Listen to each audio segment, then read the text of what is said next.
We're going to take a few minutes to look at the Classroom IQ's item analysis feature. By the end of this video, you will see that the item analysis feature offers a way to analyze and share data with students that's easy to navigate and understand.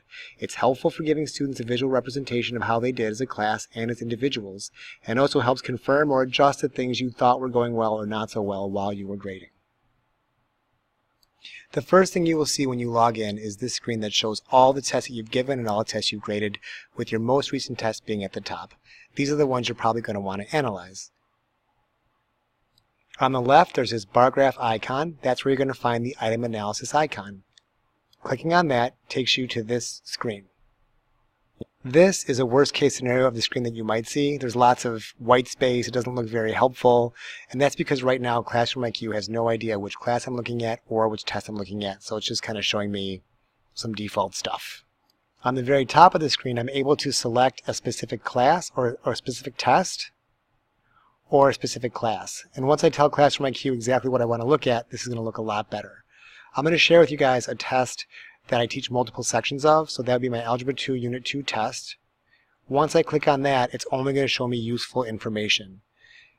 And right now it's showing me my Algebra 2 Unit 2 test for my Period 2 class. If I want to have it show me all my Algebra 2 students, I can click on this and have it show me all the students that took this specific test. Now, I did promise that this would be easy to navigate and easy to understand, but this right now looks like a whole bunch of information. It's showing all my student results for this specific test.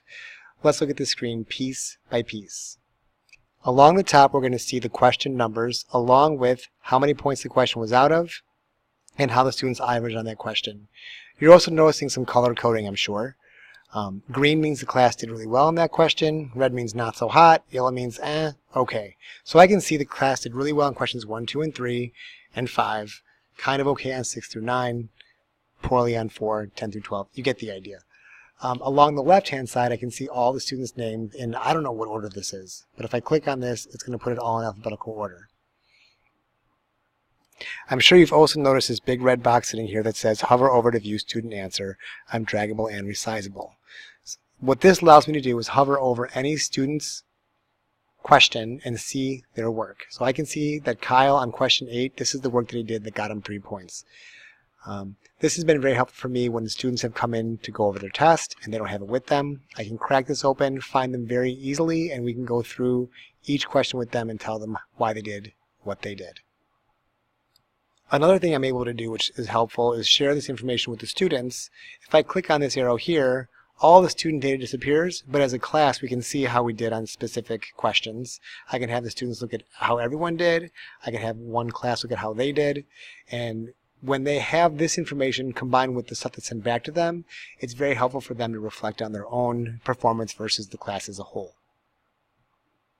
And that's basically how it works.